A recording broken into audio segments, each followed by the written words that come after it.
It was a huge win for the Cardinals on Monday Night Football, getting it done, walk-off fashion against the Chargers, and we bring on our guy to give us the best analysis you can find. All City's NFL analyst, Brian Baldinger. Baldy joins us. Baldy, what's going on, man? How you guys doing? I mean, it's we're doing this on Thursday, so we kind of kick off Week 8. Somehow it's Week 8 in this league, and so I'm going to be excited to watch this game tonight and see what happens between the Rams and Vikings, but. Look, if the Arizona Cardinals could find another team in on the West Coast to play, we could probably get them to 500 right now. Yeah, it's the opposite this week. They go to Miami, and unfortunately, Miami gets their quarterback. I'm happy for them. I'm not happy for our Cardinals. Let's stick with the Monday night victory if we could, because again, before we dive into what's ailing this team, this offense, I do want to get your overall thoughts on that performance, because a lot of takeaways, specifically, defensively. I did not see that coming. The Cardinals beat the Chargers at their own game. They ran the football. They played great defense. Give me your overall assessment, Jonathan Gannon besting Jim Harbaugh. I think last week we talked about, these teams kind of mirror each other. I mean, I think we actually said that. And the game played out exactly like that.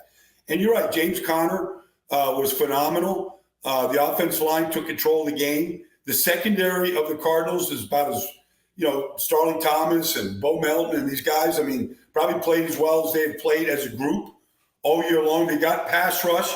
Unfortunately, it makes the Cardinals sick to lose Gardeck, in that game and for the season because of the kind of player he's been and for that team. But, they had their best, I thought, overall effort start to finish in that game. And that was a Charger team that expected to win at home, expected, coming off a bye week to play hardball football, and the Cardinals thumped them at their own game.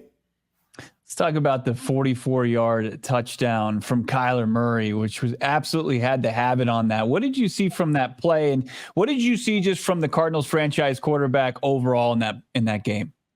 Well, it was like the ultimate scramble. It's a lot different than the design running that they had against the 49ers.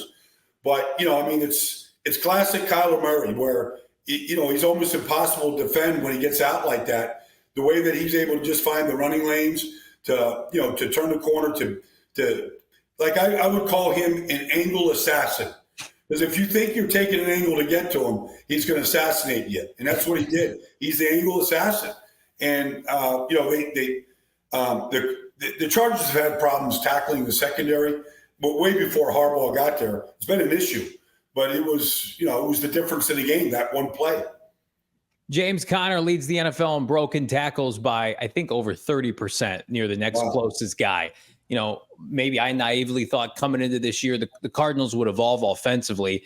It seems like they're very much doubling down on what they did last year. And James Conner, not Kyler, not Marvin right now, is the focal point of this offense. What are you seeing from the vet out of Pittsburgh, 7 games into this season? He's the heartbeat of the whole team. It has been, since he got there. But, this year, he's had injury histories, and obviously, everybody knows about, what he went through, at Pittsburgh. But, some guys, at that position, maybe Derrick Henry certainly is one of them. But some guys just keep getting stronger as they get older. And James Conner's playing his best football. And, they've got backup guys in there at guard and along the way at right tackle. It doesn't seem to matter. He's finding the lanes. He's running through tackles. He's a great contact runner, just running through contact right now. And he's getting you every yard that's out there. And he seems to get stronger as the game goes on. And you can't discount his receiving ability at the same time because he's really valuable in the screen game. But, they run these power plays now, and they're really good at it. They were good at it in the wins against Philadelphia and Dallas last year. They're good at it right now. And it's something they're going to get challenged this week because I think Miami's run defense with Calais Campbell and Zach Sealer, those guys are excellent inside. And teams that try to run it on them, they get a lot of negative runs with those guys. So this is a great challenge this weekend if they want to kind of continue that type of football. Yeah, 150 yards from scrimmage for James Conner, and then he's got the 33-yard pass and catch that he takes down and put him win the game. But also, it's does show up, but I mean, on the opening drive, him punching that ball out from the big man for the Steelers Tart. I mean, those are the plays that they had to have. Otherwise, that game turns the other way. Yeah, I didn't want to discount that. Like that play, because Taylor Tart, look, I mean, it's a defensive lineman's dream. You have to bat a ball down and take it back. And to see James Conner come and play linebacker on the play, like he looked like a Steelers linebacker, TJ Watt or somebody, coming in there and just punching it loose like that, and then to have it recovered to really get the possession back, And so that was, I mean, those type of plays were, you can't coach that because you can't practice that. Like it's just it's just an instinct, and that was a big part of that success that they had in that game. All right, Baldy, let's get into it. So Marvin Harrison Jr. spoke with the media. We're recording this on a Thursday here on PHNX Cardinals, and Marvin is a respectful young man, yet is clearly frustrated with his role. My co-host, Bo Brock, and the rest of the Phoenix media got some clips of him in the locker room, just basically at a loss for word, and quote saying it's not what I envisioned, but then to his credit, brought it back to the team, and he's happy they got the win. But then you watch it on Monday Night Football, and you watch how dejected he is. I don't think Marvin Harrison Jr. forgot how to play football. I think there's a disconnect right now, and I'm not making excuses for him. There were at times when he wasn't getting the football, he looked checked out. What is your assessment of the 4th overall pick right now? He looks like that. He looks checked out. He looks like he's uninvolved. He looks uninterested at times. And really, I make the comparison. I'm watching Brian Thomas Jr., all right? He's the 4th wide receiver taken. Marvin's the 1st. Brian Thomas Jr. is the best receiver in this draft, best rookie receiver in this draft. It's not close. Malik Neighbors, maybe if he didn't get hurt. But, he is what I thought Marvin was going to be. Deep shots, hit screens, plays called for him, rub routes in the middle of the field to get him open. He's delivering. And I don't know what Jacksonville's going to do in Green Bay this weekend, but I know Green Bay is going to have their hands full covering Brian Thomas Jr. He looks as fast as any receiver on the field for anybody. I don't care if it's Tyreek Hill or anybody. That guy glides past people. I don't see any of this from Marvin. I don't see him separating. I know he can run comebacks, 18-yard comebacks, catch it at 14. I know he can do it. You don't see him do it. You don't see him stair-stepping across the field on deep overs. He just looks invisible to me at times. I know where he's at every time he lines up because of his size. I don't have to look for 18. But once the play starts, I don't know what Drew is doing, or what they're doing offensively exactly, but there is a disconnect. They have to get him involved. They have to find ways to get him involved. I'm sure Monty Ossenfort's going, where is he? Why aren't we doing the things that Brian Thomas Jr. is doing, or what Malik Neighbors did for a couple games with the Giants, or whatever? It's not what I envisioned either. But to your point about the body language, maybe he doesn't hear his name called, and that's it. Okay, run another play to McBride, call another run for, James Conner, whatever. But I thought it was going to get a whole lot more through 7 games than what I've seen. Yeah, I think all parties involved are there. We hear from the franchise quarterback, Kyler Murray, yesterday. We hear from the play caller, Drew Petzing. And one of your colleagues over the NFL Network, Cardinals great quarterback, Kurt Warner, did a great film breakdown on it. When you look at this offense, especially the downfield passing game, and I know you touched on it a little bit there, but where are the solutions here? What can Kyler Murray, what can Drew Petzing and Marvin Harrison Jr., and it's not just MHJ, Michael Wilson had 1 catch on Monday night. It's the whole collection of receivers that we had high aspirations for. So where can they start to maybe get into a better rhythm? You can start with just basic, 5-yard stop routes. They want to run what you're looking for any great receiver is the ability to separate. I don't care if they're in cover 3. Cover 3 is man coverage on the outside, at a certain point. Stop routes, I watch, I'm bringing up Brian Thomas, but at the top of the route, when he stops, I don't care what route it is, if it's running a dig, a comeback, a curl, he gets separation at the top of his routes. That's what great receivers do. You can be in man coverage and you can go against great corners, but when you put the foot in the ground and separate, I got to see 3-4 yards of difference. Like you can run stop routes, to Marvin and get the ball out of Kyler's hands. He's got a strong arm. Like that's a play that he can convert. You can certainly, if they're in anticipated man coverage, you can run your man beaters at a bunch formation. You don't see any bunch formations out of this offense right now. Defenses naturally just break down in coverage. Either they get rubbed, they get picked, they're unsure of the assignments and the route combinations. You can run out a bunch. You could put them in the backfield the way you see certain wide receivers in the backfield and run them like you would run Texas routes and flat routes and things. Like there's a lot of things you can do to get him in court, at least to get him. I just think at this stage right now, Miami's got, Jalen Ramsey out there. I'm sure Jalen's going to want to see him. But, they're a good secondary. They're not giving up a lot of passing yards. But I would do my best. And it's not to placate Marvin.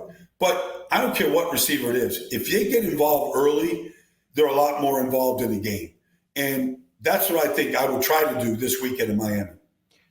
I think it's fair to question, like, who's most to blame. It's kind of how we let off our show today, Baldy. Like, I do think it would be easier to blame Marvin, but he's 22 years old, and he entered an offense that last year had the least productive outside receivers in the NFL. I mean, we talked about it last week. This offense isn't predicated on getting receivers big numbers. And again, if it was producing, then you could say, well, it's a Marvin exclusive problem. Baldy, they're averaging 16 points per game the last 5 weeks. Like, this is not, hey, Marvin's got issues, but Michael Wilson, Greg Dortch, they're getting theirs in the passing game. Like, at what point, like, if you're Monty Ossenford and certainly Michael Bidwell, you're like, we made this investment in this kid and we're running this offense. I compared it to like having the personnel to run 8A football compared to like 1A football, where it's like meat and potatoes, 13 personnel blocking tight ends. At some point, like, Drew Petzing to me right now is probably the most susceptible to blame because theoretically he'd be the easiest to move off of. They're not moving off of Marvin Harrison Jr. Cliff Kingsbury looks pretty good right now. I know nobody wants. Can't believe we're living this life. Yeah. But, no, I mean, look, it's got to open up. It just has to open up. You just can't. You can't play scared. You can't play scared to make mistakes. If you believe in Kyler Murray, then believe in Kyler Murray. If you believe in he's the franchise quarterback, then let him go play quarterback. Because you're going to see, like, if Tua goes out there and plays this weekend, like Tyreek Hill has been invisible this year. After 6 games last year, he had over 800 yards receiving. He has half of that right now. He had 6 touchdowns after 6 games last year. Like, he was on pace to have one of the greatest. Like, he's invisible. It's the quarterback. So you could bet you're going to see basically, I mean, there's not a big difference in size between Kyler and Tua, but you're going to see guys that win from the pocket, that want to win from the pocket. Tua's going to get the ball down the field. They're going to take their shots. They're going to do it in ways. So, I mean, if you want to watch just a comparison about the way you have to play football in this business, you have to take your shots. It'll be interesting to see Tua, who's been out now for a chunk, probably the last 4 games or something. You're gonna see maybe what Arizona needs to do and what Miami I know is going to do in this game. Yeah, let's end on that. As far as Miami doesn't have the luxury of easing Tua back in here. I mean, at 2-4, they've got to win this weekend. They can't not win many more games going forward. So with Tua coming back, the potential, Tyreek Hill's talking to reporters and saying, start me in fantasy. We got the band back together, and the Cardinals coming off their performance and their struggling offense, and what Jalen Ramsey brings on the defensive side. What's the biggest key in your opinion for the Arizona Cardinals to maybe string together back-to-back wins against a couple tough AFC teams? Well, in these games, your quarterbacks have to win these games. Like, I mean, it's obviously it's a team game. And so, the run game is important. All that stuff is important. But your quarterbacks have to make plays. At the end of a game like this, where you've got, you pay these quarterbacks a ton of money to be the franchise quarterback, well, go prove it. Go show it. Like, Marvin Harrison has to be a part. Like, they can't play this game. Like, you knew the Chargers would play close to the vest and tight like they did. That's who they are. It's not very exciting, but they beat them at their own game. I don't believe you could go to Miami and play this style and win this game. Like, I think you've got to score in the mid to upper 20s to have a chance to win this game. And you might even have to get to 30. So you're going to have to open it up, and so Marvin Harrison has to get involved. Michael Wilson has to get involved. Trey McBride has got to continue to make the plays. But you can't play this style of football and beat Miami. Not with Tua back in the lineup, because the ball is going to get in the air, and these guys are dangerous with the ball in their hands. And so you don't want to see Jalen Waddle do the Waddle in the end zone on you. You just don't want to see it, and it can happen. So I would say that offensively, you better be ready to get into a track meet with Miami, because I think that's what it's going to look like on Sunday. Yeah, Miami trotting out a little different quality of personnel than the Chargers, featuring Will Dissly in the passing game. Baldy, we'll get you out of here on this. Trade deadline's right around the corner. Cardinals are very viable, 3-4. They play the toughest schedule in the NFL. There's some favorable matchups, especially after the bye, and they're only a game out of first place in the NFC West. What's your assessment of this division? San Francisco banged up. The LA Rams could potentially be sellers after today, and Seattle has their own issues. Like, are the Cardinals a viable team in your mind to compete for the NFC West this year? Well, I think they need help. I don't think you can do it with the pass rush that they have, with the defense. Like, they played great last week against a team that didn't really attack them very much. Like, I don't think they can. Like, they're going to see the Bears, and they're going to come out and throw it, next week. Like, I don't think they're in position to win this division. I know everybody's bunched up right now. I believe the Rams have a chance to go on a run. They've been a second-half team. They've got a great running back. The quarterback is proven. Like, you're going to get Puka back. You're going to get Cooper back. Like, I believe that team is going to get better. I believe when Christian McCaffrey gets out to the 49ers are going to get better. Like, I don't know that they're built right now to go on a second-half run the way I think the Rams and 49ers can, or even Seattle. They just made a move at linebacker. Like, they're not – like, I think they got to make a move somewhere to go get a pass rusher, to go get defensive help, to go get somebody that's going to make a difference, in this division right now. I don't know who that is. I don't know if they're ready to give up assets to do it, but I don't think they can sit pat and play football like this right now and win this division. He's on the call of potentially the showdown between the top two quarterbacks in this draft. Chicago, Washington should be a great watch come Sunday. Brian Baldinger, check out all his great work, NFL Network. Of course, follow him on Twitter at Baldy NFL. Of course, across all city, DNVR Broncos, CHGO Bears, all the great stuff. Thank you so much, Baldy. Talk to you next week. Thanks, Bud. I'm going to be in Washington for that game this week, and I hope Jaden goes. But either way, it's going to be fun. I think it's going to be a fun atmosphere between the two teams. We all silly like the mayor.